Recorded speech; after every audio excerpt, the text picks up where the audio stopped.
불자님들 안녕하십니까? 오늘 아침에 일어나자마자 휴대폰을 확인하신 분 계시죠? 그리고 무심코 운세를 검색해 보신 경험은 없으십니까? 오늘 내 운세는 어떨까? 이번 주 로또 번호는 뭐가 좋을까? 내년에는 좋은 일이 생길까? 이런 궁금증으로 점집을 찾아가거나 인터넷에서 사주를 보거나 타로 카드를 뽑아보신 적이 한 번쯤은 있으실 겁니다. 하지만 부처님께서는 이런 행위에 대해 매우 명확한 가르침을 주셨습니다. 점을 보지 말라. 왜 그러셨을까요? 단순히 미신이라서일까요? 아니면 더 깊은 이유가 있는 것일까요? 오늘은 부처님께서 점수를 금하신 진짜 이유와 그 대신 우리가 어떻게 살아야 하는지에 대한 인과법의 진리를 함께 살펴보겠습니다. 여러분도 아시다시피 요즘 세상은 참으로 어렵습니다. 경제는 불안하고 건강은 염려되고 자녀들 미래는 걱정되고 노후는 막막하기만 합니다. 이런 상황에서 누군가가 미래를 알 수 있다고 한다면 얼마나 솔깃하겠습니까? 내년에는 좋은 일이 생긴다는 말을 듣고 싶고 곧 재물운이 들어온다는 이야기에 마음이 끌리는 것이 사람의 자연스러운 마음입니다. 하지만 부처님께서는 이런 우리 마음의 약점을 꿰뚫어 보시고 자비로운 경고를 해주신 것입니다. 왜냐하면 점술에 의존하는 순간 우리는 자신의 삶의 주인이 아니라 운명의 노예가 되어버리기 때문입니다. 생각해 보십시오. 점쟁이가 올해 사업이 잘 안 된다고 하면 정말로 의욕을 잃게 되지 않습니까? 반대로 좋은 운이 온다고 하면 노력 없이도 좋은 일이 생길 거라고 착각하게 되지 않습니까? 이것이 바로 부처님께서 우려하신 부분입니다.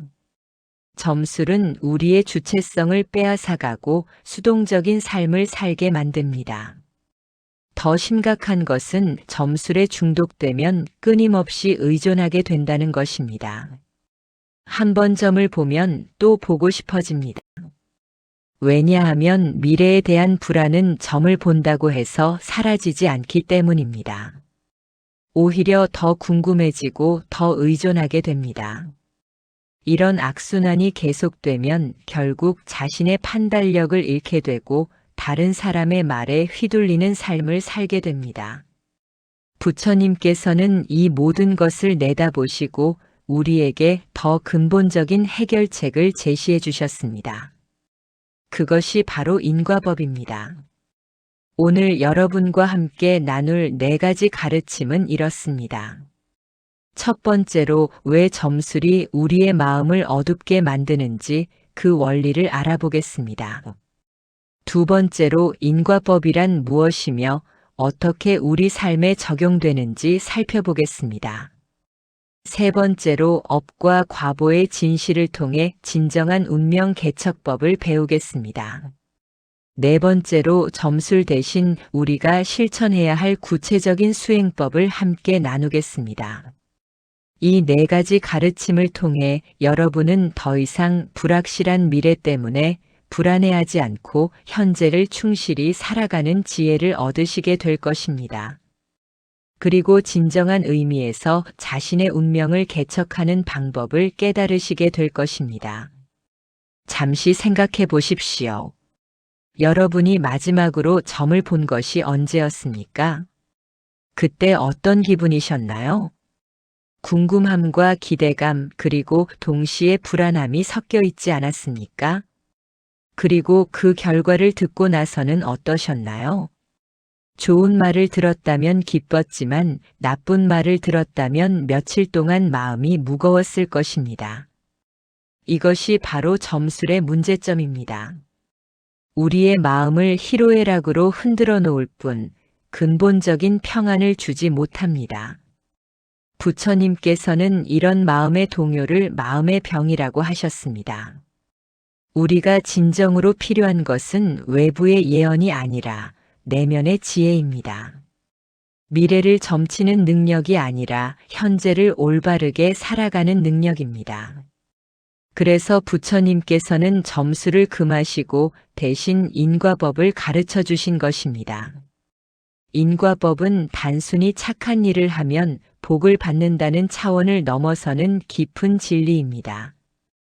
그것은 우리가 매 순간 만들어가는 모든 생각, 말, 행동이 어떻게 미래를 창조해 나가는지를 보여주는 우주의 법칙입니다. 이 법칙을 제대로 이해하고 실천하면 점쟁이에게 의존할 필요가 전혀 없습니다.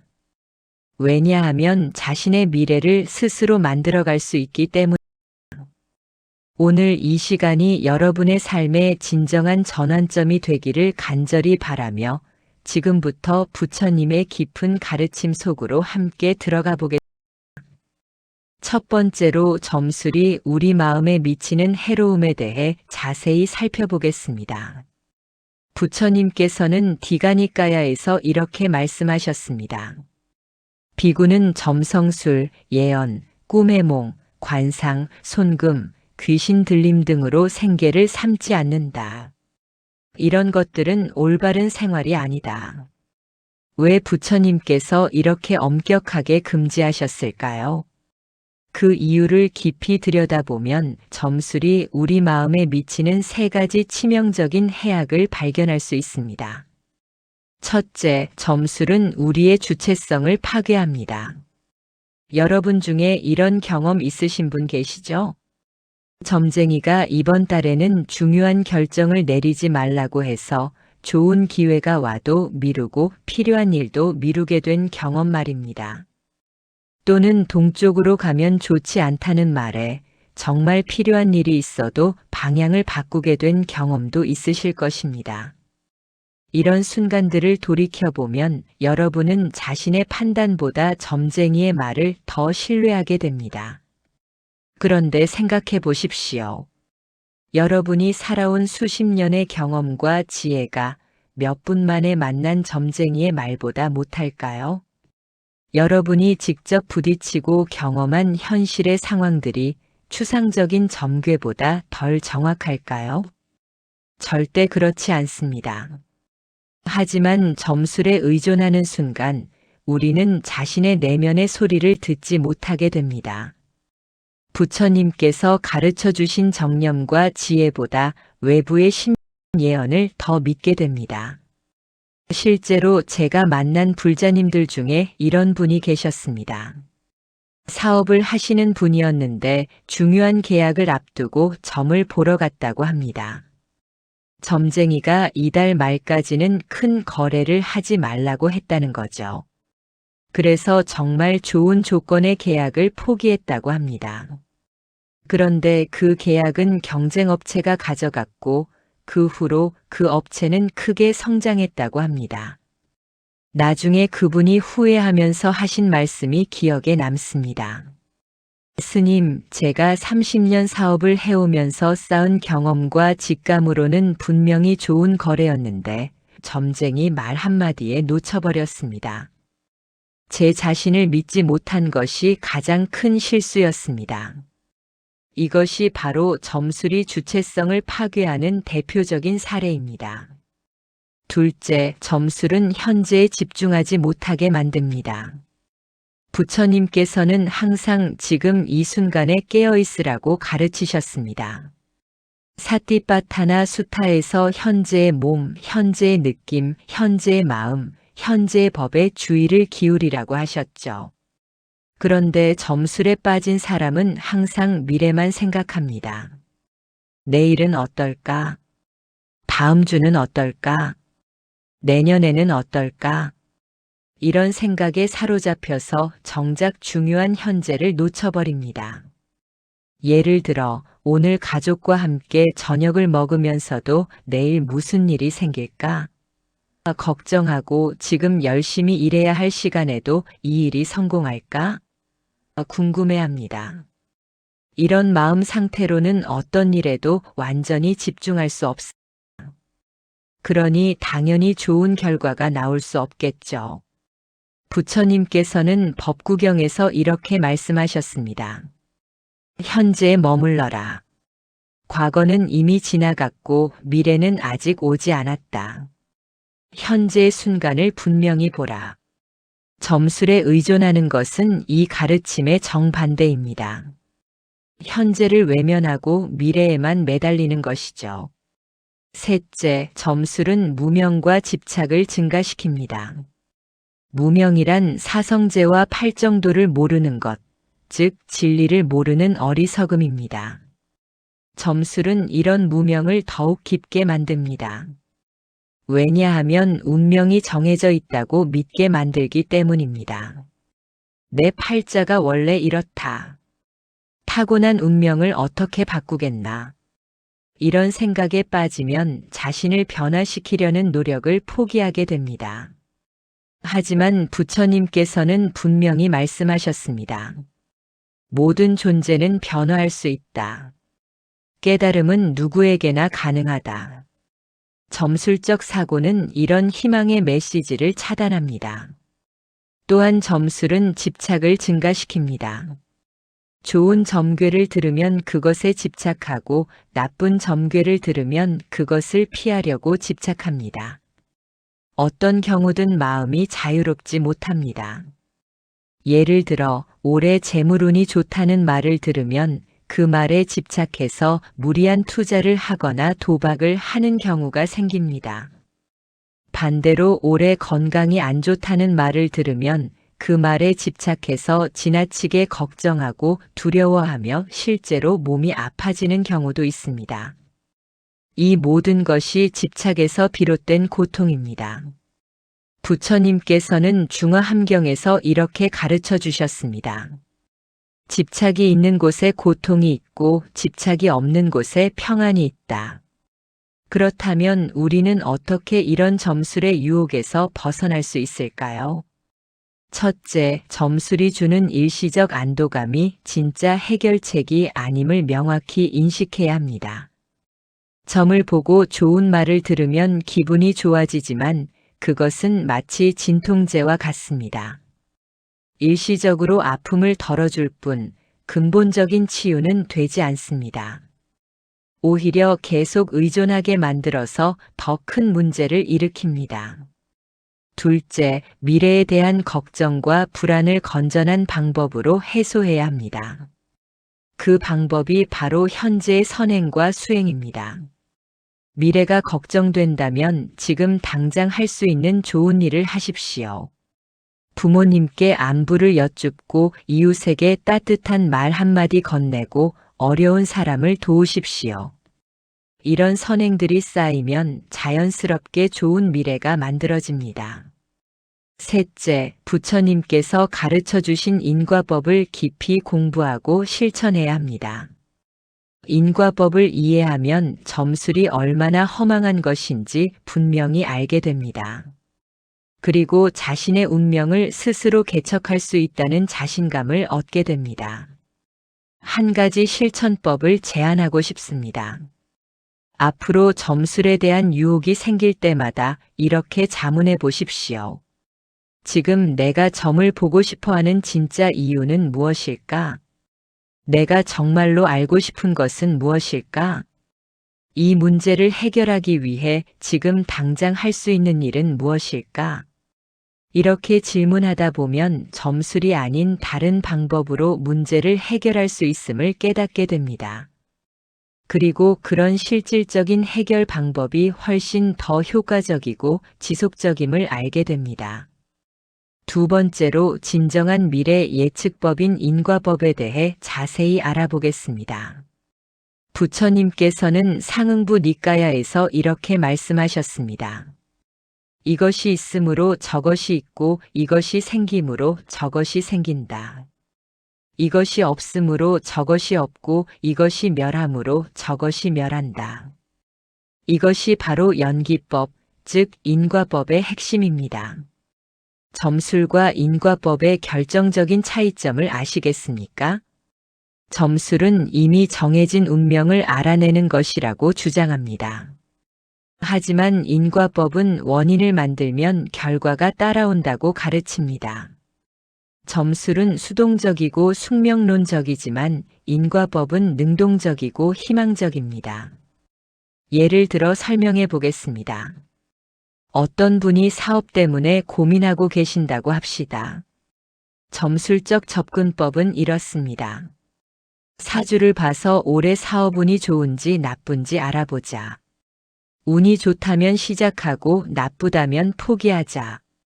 하지만 인과법적 접근법은 완전히 다릅니다. 사업을 성공시키기 위해 어떤 원인들을 만들어야 할까? 충분한 시장 조사를 했는가? 정직하고 성실하게 임할 준비가 되어 있는가? 고객들에게 도움이 되는 사업인가? 직원들과 협력업체들과 좋은 관계를 유지할 수 있는가? 이런 구체적인 원인들을 점검하고 준비하는 것이 인과법적 사고방식입니다. 그리고 이런 선한 원인들을 충실히 만들어 나가면 반드시 좋은 결과가 따라옵니다. 이것이 부처님께서 가르쳐 주신 확실한 미래 예측법입니다. 운명을 점치는 것이 아니라 운명을 창조하는 것입니다. 인과법을 더 깊이 이해하기 위해 부처님 당시의 한 일화를 살펴보겠습니다. 어느 날 아난다 존자가 부처님께 여쭈었습니다. 세존이시여, 어떤 사람은 부유하게 태어나고 어떤 사람은 가난하게 태어나는 이유는 무엇입니까? 부처님께서 대답하셨습니다. 아난다여, 보시를 많이 한 사람은 부유하게 태어나고 보시를 적게 한 사람은 가난하게 태어난다. 이것이 원인과 결과의 법칙이다. 이 가르침에서 중요한 점은 부처님께서 운명이나 팔자 같은 추상적인 개념을 사용하지 않으셨다는 것입니다. 대신 구체적인 행위와 그 결과 사이의 관계를 명확하게 설명해 주셨습니다. 보시라는 원인이 있으면 부유함이라는 결과가 따라온다. 이것이 인과법의 정확한 작동 원리입니다. 그렇다면 우리는 어떻게 이 인과법을 일상생활에서 활용할 수 있을까요? 실제 예시를 들어보겠습니다. 건강이 걱정되신다면 점쟁이에게 가서 올해 건강운이 어떤가요? 라고 묻는 대신 이렇게 생각해 보십시오. 건강한 몸을 만들기 위해 어떤 원인들을 만들어야 할까? 규칙적인 운동, 균형 잡힌 식사, 충분한 수면, 금연과 금주, 스트레스 관리, 정기적인 건강검진 등등. 이런 구체적인 원인들을 하나씩 실천해 나가면 건강이라는 결과는 자연스럽게 따라옵니다. 어떤 점쟁이의 말보다도 확실한 건강 예측법이죠. 인간관계 때문에 고민이라면 내 인복이 있나요? 라고 묻는 대신 이렇게 접근해 보십시오. 좋은 인간관계를 만들기 위해 어떤 원인들을 만들어야 할까? 다른 사람의 말을 진심으로 들어주기, 진실한 마음으로 대하기, 도움이 필요할 때 기꺼이 돕기, 감사한 마음 표현하기, 비판보다는 격려하기 등등. 이런 선한 원인들을 지속적으로 만들어 나가면 좋은 인간관계라는 결과가 반드시 따라옵니다. 경제적 어려움 때문에 걱정이라면 재물운이 언제 들어올까요? 라고 묻는 대신 이렇게 생각해 보십시오. 경제적 안정을 위해 어떤 원인들을 만들어야 할까? 성실한 근무, 지속적인 자기개발, 검소한 생활, 계획적인 저축, 정직한 거래, 어려운 사람에 대한 보시 등등. 이런 원인들을 차근차근 만들어 나가면 경제적 안정이라는 결과는 자연스럽게 뒤따라옵니다. 자녀 교육 때문에 고민이라면 우리 아이 미래가 어떻게 될까요? 라고 묻는 대신 이렇게 접근해 보십시오. 자녀가 훌륭하게 성장할 수 있도록 어떤 원인들을 만들어야 할까? 좋은 본보기 보여주기, 충분한 사랑과 관심 표현하기, 올바른 가치관 가르치기, 독서 습관 길러주기, 인내심 가지고 기다려주기 등등. 이런 원인들을 성실히 만들어 나가면 자녀의 밝은 미래라는 결과가 반드시 나타납니다. 인과법의 또 다른 중요한 특징은 때가 있다는 것입니다. 씨앗을 심으면 반드시 열매를 맺지만 즉시 맺는 것은 아니죠. 계절과 시간이 필요합니다. 마찬가지로 선한 원인을 만들면 반드시 좋은 결과가 따라오지만 그 시기는 다를 수 있습니다. 어떤 것은 바로 나타나고 어떤 것은 몇 달 후에, 어떤 것은 몇 년 후에 나타날 수 있습니다. 이것을 이해하지 못하면 선행을 했는데도 왜 좋은 일이 안 생기지? 라고 의심하게 됩니다. 하지만 부처님께서는 분명히 말씀하셨습니다. 선한 업은 반드시 선한 과보를 가져온다. 때가 되면 반드시 나타난다. 그러므로 우리는 조급해하지 말고 꾸준히 선한 원인을 만들어 나가면 됩니다. 농부가 씨앗을 심고 물을 주며 기다리듯이 우리도 선행이라는 씨앗을 심고 꾸준히 정성을 들이며 기다리면 됩니다. 한 가지 더 중요한 것은 인과법은 개인적인 차원을 넘어서 사회적, 환경적 차원에서도 작동한다는 것입니다. 우리가 만드는 모든 원인들은 자신에게만 영향을 주는 것이 아니라 주변 사람들, 사회 전체 나아가 자연환경에도 영향을 줍니다. 예를 들어 한 사람이 정직하게 사업을 하면 그 사람 개인만 잘 되는 것이 아니라 거래하는 사람들도 혜택을 받고 사회 전체의 신뢰도 높아집니다. 반대로 한 사람이 거짓말이나 사기를 치면 그 사람 개인만 피해를 보는 것이 아니라 관련된 모든 사람들이 피해를 보고 사회 전체의 신뢰도 낮아집니다. 이것이 인과법의 광범위한 작동 원리입니다. 그러므로 우리는 개인의 이익만 생각할 것이 아니라 모든 존재들의 행복을 위해 선한 원인을 만들어야 합니다. 그럴 때 개인적인 행복도 더욱 크고 지속적으로 얻을 수 있습니다. 인과법을 실천하는 구체적인 방법을 제안해 드리고 싶습니다. 매일 저녁 잠들기 전에 5분 정도 시간을 내어서 하루를 돌아보십시오. 오늘 나는 어떤 선한 원인들을 만들었는가? 오늘 나는 어떤 악한 원인들을 만들었는가? 내일은 어떤 선한 원인들을 더 만들 수 있을까? 이렇게 매일 점검하다 보면 자연스럽게 선한 원인을 만드는 습관이 생깁니다. 그리고 그런 원인들이 어떤 결과로 나타나는지 직접 경험하게 됩니다. 이런 경험이 쌓이면 인과법에 대한 확신이 생기고 더 이상 점술에 의존하지 않게 됩니다. 왜냐하면 자신의 미래를 스스로 만들어갈 수 있다는 자신감이 생기기 때문입니다. 세 번째로 업과 과보의 진실을 통해 진정한 운명 개척법을 알아보겠습니다. 많은 분들이 업이라는 말을 잘못 이해하고 계십니다. 업이 무거워서 고생한다거나 전생의 업 때문에 어쩔 수 없다는 식으로 말하죠. 하지만 이것은 불교의 업 개념을 완전히 잘못 이해한 것입니다. 부처님께서 앙구타라 니까야에서 명확히 말씀하셨습니다. 업이란 의도이다. 의도하고 나서 몸과 말과 마음으로 행위를 한다. 즉, 업이란 우리가 의도적으로 하는 모든 행위를 말합니다. 선한 의도로 하는 행위는 선업이고 악한 의도로 하는 행위는 악업입니다. 그리고 이런 업들이 모여서 과보를 만들어냅니다. 여기서 중요한 것은 업은 고정된 운명이 아니라는 점입니다. 매 순간 새로운 업을 만들 수 있고 과거의 악업도 현재의 선업으로 상쇄하거나 완화시킬 수 있습니다.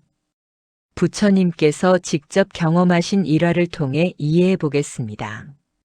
부처님께서 성도하시기 전 아직 보살이셨을 때 데바다타와는 형제처럼 지내셨습니다. 그런데 데바다타는 질투심과 경쟁심으로 인해 부처님을 해치려고 여러 번 시도했습니다. 부처님을 죽이려고 바위를 굴리기도 하고 술에 취한 코끼리를 풀어놓기도 했습니다. 이런 극악한 업을 지은 대바다타는 결국 생지옥에 떨어졌습니다. 그런데 법화경에서는 놀라운 예언이 나옵니다. 부처님께서 대바다타도 먼 미래의 부처가 될 것이라고 예언하신 것입니다. 이것은 무엇을 의미할까요? 아무리 악한 업을 지었다 하더라도 참회하고 선행을 쌓으면 언젠가는 구원받을 수 있다는 뜻입니다. 업보는 영원하지 않고 변화 가능한 것입니다. 이것이 불교 업론의 희망적인 메시지입니다. 반대의 사례도 있습니다. 아쇼카 대왕은 젊은 시절 수많은 전쟁을 일으켜 무고한 생명들을 죽인 악업을 지었습니다. 하지만 나중에 불교를 만나 진심으로 참회하고 평생을 불교 전파와 중생 구제에 바쳤습니다. 그 결과 인도 역사상 가장 존경받는 왕이 되었고 불교 발전에 큰 공헌을 했습니다. 과거의 악업이 현재의 선업으로 인해 완전히 바뀐 것입니다. 현대적인 예를 들어보겠습니다. 어떤 분이 젊은 시절 사업을 하면서 부정직한 방법으로 돈을 벌었다고 합시다. 그때는 성공한 것 같았지만 나중에 그 업보로 인해 큰 손실을 보고 건강도 나빠졌습니다. 이런 상황에서 점쟁이에게 가면 뭐라고 할까요? 전생에 남의 재물을 탐낸 업이 있어서 그렇다거나 원래 재물복이 박하다는 식으로 말하겠죠. 하지만 불교의 업론은 다릅니다. 과거의 악업을 참회하고 지금부터라도 정직하게 살며 보시를 많이 하면 반드시 좋은 결과가 나타날 것이다. 실제로 그분이 진심으로 참회하고 어려운 사람들을 도우며 정직하게 사업을 하기 시작했다고 합시다. 처음에는 수입이 줄어들고 어려움이 있었지만 시간이 지나면서 고객들의 신뢰를 얻게 되고 직원들도 따르게 되고 결국 더 큰 성공을 거두게 되었습니다. 이것이 바로 업의 전환입니다. 과거의 악업을 현재의 선업으로 바꾼 것입니다. 그렇다면 구체적으로 어떻게 업을 바꿀 수 있을까요? 첫째, 과거의 잘못을 진심으로 참회해야 합니다. 참회란 단순히 미안하다고 말하는 것이 아닙니다. 과거의 잘못을 명확히 인식하고 진심으로 후회하며 다시는 그런 실수를 하지 않겠다고 다짐하는 것입니다. 그리고 가능하다면 피해를 본 사람들에게 구체적으로 보상하는 것도 중요합니다. 둘째, 현재부터 적극적으로 선업을 쌓아야 합니다. 과거의 악업을 상쇄하려면 그보다 더 많은 선업을 쌓아야 합니다. 예를 들어 과거에 거짓말을 많이 했다면 앞으로는 진실만 말하고 나아가 다른 사람들이 진실을 말할 수 있도록 격려하고 도와주어야 합니다. 과거에 인색했다면 앞으로는 기꺼이 베풀고 나아가 다른 사람들도 베풀 수 있도록 도와주어야 합니다. 셋째, 지속적이고 일관성 있게 실천해야 합니다. 업의 전환은 하루아침에 되는 것이 아닙니다. 물이 바위를 뚫는 것처럼 꾸준하고 지속적인 노력이 필요합니다. 때로는 즉시 결과가 나타나지 않아서 의심이 들 수도 있지만 포기하지 말고 계속 선업을 쌓아나가야 합니다. 넷째, 다른 사람들과 함께 선업을 쌓아야 합니다. 혼자서 하는 선행보다 여러 사람과 함께 하는 선행이 더 큰 공덕을 만듭니다. 예를 들어 혼자 절에 가서 기도하는 것보다 가족들과 함께 가서 기도하고 봉사하는 것이 더 좋습니다. 혼자서 보시하는 것보다 주변 사람들과 함께 모금하여 보시하는 것이 더 큰 공덕을 만듭니다. 다섯째, 업의 전환을 위해 수행을 해야 합니다. 선업을 쌓는 것만으로는 한계가 있습니다. 근본적인 변화를 위해서는 명상과 수행이 필요합니다. 매일 일정한 시간을 정해서 명상하고 부처님의 가르침을 공부하고 계율을 지키려고 노력해야 합니다. 이런 수행을 통해 마음이 정화되고 지혜가 생기고 자연스럽게 선업을 쌓게 됩니다. 업의 전환에 대한 구체적인 사례를 더 말씀드리겠습니다. 어떤 불자님은 젊은 시절 화를 잘 내고 다른 사람들을 힘들게 했던 것을 후회하셨습니다. 그래서 매일 아침 화내지 않겠다고 다짐하고 다른 사람들에게 친절하게 대하려고 노력하셨습니다. 처음에는 어색하고 힘들었지만 시간이 지나면서 자연스러워졌습니다. 그 결과 가족 관계가 좋아지고 직장에서도 인정받게 되었습니다. 과거에 화를 내서 만든 악업이 현재의 인내와 친절함으로 인해 좋은 업으로 바뀐 것입니다. 또 다른 분은 과거에 동물을 잡아서 요리하는 일을 했던 것을 후회하고 채식을 시작하고 방생을 자주 하셨습니다. 그리고 동물 보호단체에서 봉사도 하셨습니다. 그런 노력의 결과로 건강이 좋아졌고 마음도 평안해졌습니다. 과거의 살생업이 현재의 방생과 보호 활동으로 인해 치유된 것입니다.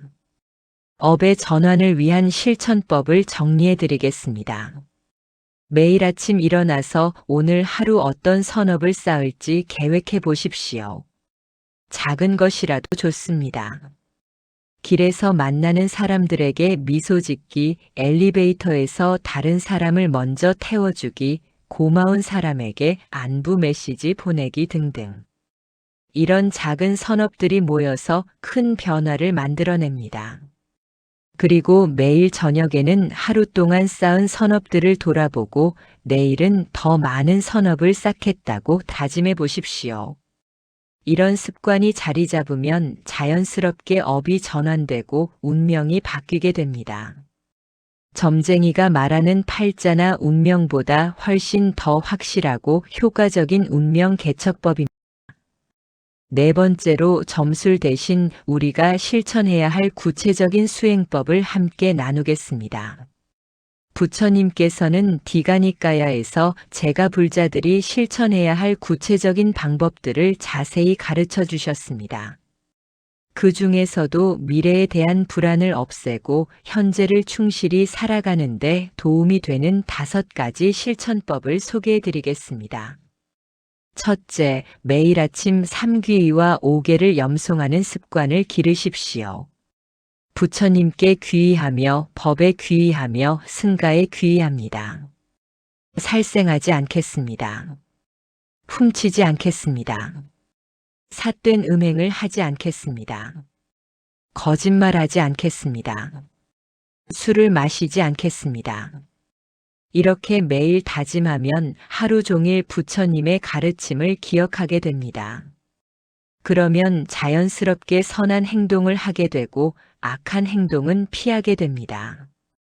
이것만으로도 매일 많은 선업을 쌓을 수 있습니다. 점술에 의존하는 대신 부처님의 가르침에 의존하는 것입니다.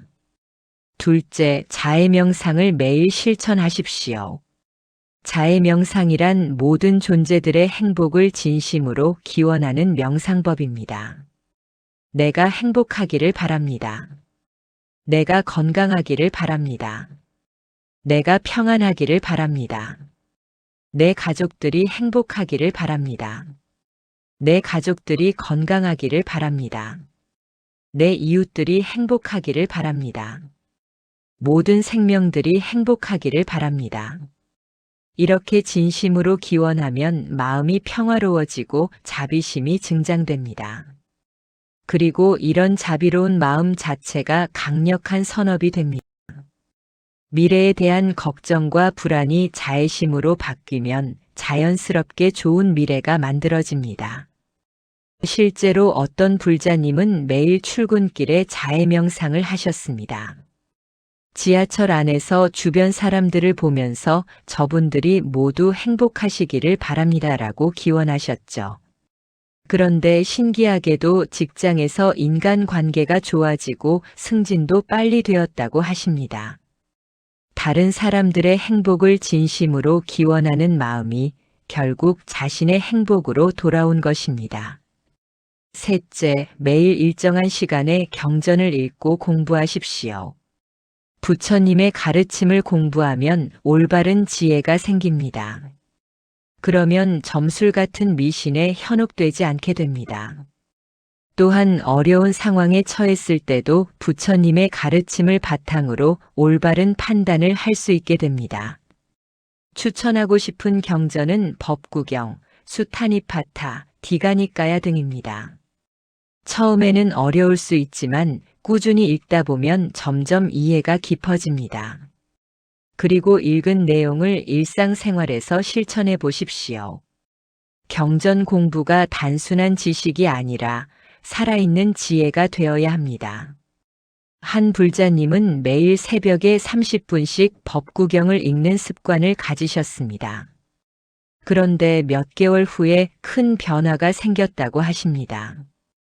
예전에는 작은 일에도 화를 내고 걱정을 많이 했는데 경전 공부를 하면서 마음이 안정되고 지혜가 생겼다고 하십니다.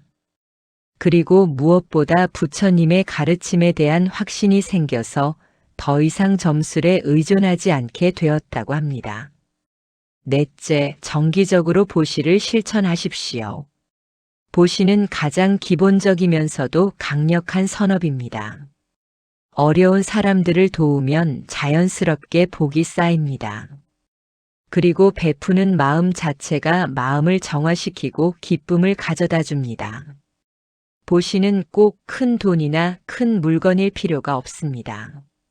자신의 능력에 맞게 조금씩이라도 꾸준히 하는 것이 중요합니다. 돈이 없으면 봉사활동을 하고 시간이 없으면 따뜻한 말 한마디라도 건네주십시오. 가장 좋은 것은 절에 가서 법보시에 동참하는 것입니다.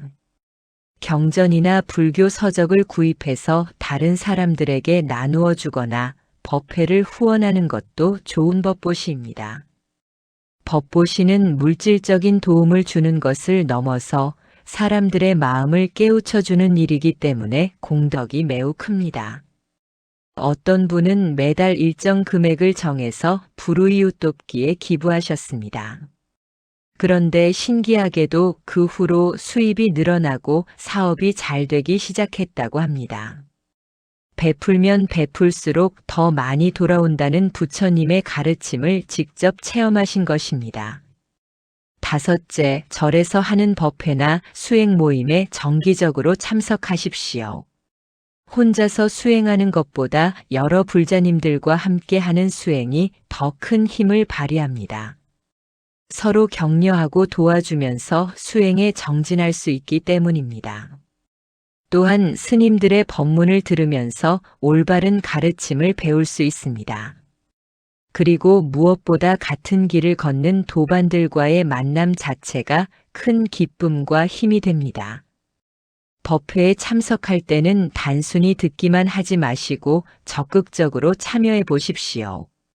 질문도 하고 자신의 경험도 나누고 다른 분들의 이야기도 귀담아 들어 보십시오.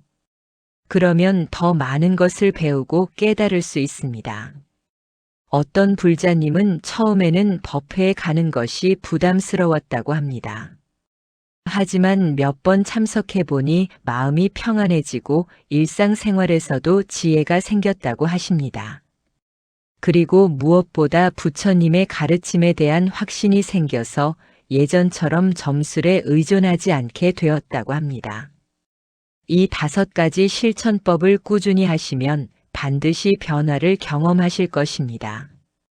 처음에는 작은 변화부터 시작될 것입니다. 마음이 조금 더 평안해지고 다른 사람들과의 관계가 조금 더 좋아지고 일상생활에서 작은 행운들을 만나게 될 것입니다. 그런 변화들이 쌓이면 결국 큰 변화로 이어집니다. 건강이 좋아지고 인간관계가 좋아지고 경제적으로도 안정되고 가족들도 화목해집니다. 이런 좋은 변화들이 모두 여러분이 만든 선업의 결과입니다. 점쟁이가 예언한 운명이 아니라 여러분이 스스로 만든 운명입니다. 그리고 이런 운명은 계속해서 더 좋게 만들어갈 수 있습니다. 왜냐하면 여러분에게 그런 능력이 있기 때문입니다. 부처님께서 여러분 안에 심어주신 불성의 힘이 있기 때문입니다. 마지막으로 한 가지 더 중요한 실천법을 말씀드리겠습니다. 그것은 바로 현재 순간에 깨어있기입니다. 점술에 의존하는 사람들의 공통점은 현재보다 미래에 더 관심이 많다는 것입니다. 하지만 진정한 행복은 현재에 있습니다. 미래는 현재의 연장선이기 때문에 현재를 충실히 살면 미래는 자동으로 좋아집니다. 매 순간 깨어있으려고 노력하십시오. 지금 이 순간 여러분이 무엇을 생각하고 무엇을 느끼고 무엇을 하고 있는지 분명히 알아차리십시오. 그리고 그 모든 것을 선한 방향으로 이끌어 가십시오. 선한 생각, 선한 느낌, 선한 행동으로 매 순간을 채워나가십시오. 이것이 바로 최고의 미래 준비법이자 가장 확실한 행복 보장법입니다. 불자님들, 오늘 우리가 함께 나눈 4가지 가르침을 정리해 보겠습니다.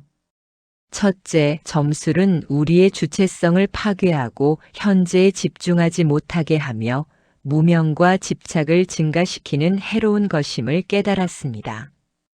둘째, 인과법이야말로 진정한 미래 예측법이며 우리가 만든 원인에 따라 결과가 나타난다는 우주의 법칙을 배웠습니다. 셋째, 업과 과보는 고정된 운명이 아니라 변화 가능한 것이며 현재의 선업으로 과거의 악업을 상쇄할 수 있다는 희망의 메시지를 확인했습니다. 넷째, 점술 대신 3귀의와 5개 실천, 자해 명상, 경전 공부, 보시, 실천, 법회 참석, 그리고 현재 순간에 깨어있기라는 구체적인 실천법을 배웠습니다. 이 모든 가르침의 핵심은 한 가지입니다. 여러분의 운명은 여러분 자신이 만드는 것입니다. 다른 누군가가 예언하거나 점쳐주는 것이 아니라 매 순간 여러분이 선택하고 행동하는 것들이 모여서 여러분의 미래를 만들어갑니다. 그러므로 더 이상 외부의 점술에 의존하지 마십시오. 대신 부처님께서 가르쳐 주신 이 확실한 방법들을 실천해 보십시오. 처음에는 어색하고 힘들 수 있지만 조금씩 꾸준히 하다 보면 반드시 변화를 경험하시게 될 것입니다. 그리고 그때 여러분은 깨닫게 될 것입니다. 아, 진정한 미래 예측법은 점술이 아니라 인과법이었구나. 진정한 행복의 열쇠는 외부가 아니라 내 안에 있었구나. 오늘 이 법문이 여러분의 삶에 큰 전환점이 되기를 간절히 기원합니다. 혹시 오늘 말씀드린 내용 중에서 공감되는 부분이나 실천해보고 싶은 것이 있으시면 댓글로 나누어 주시면 감사하겠습니다. 그리고 이 영상이 도움이 되셨다면 좋아요 버튼을 눌러주시고 주변의 다른 불자님들에게도 공유해 주시기 바랍니다. 여러분 모두가 부처님의 자비와 지혜로 항상 보호받으시고 모든 소원이 성취되시기를 간절히 기원합니다.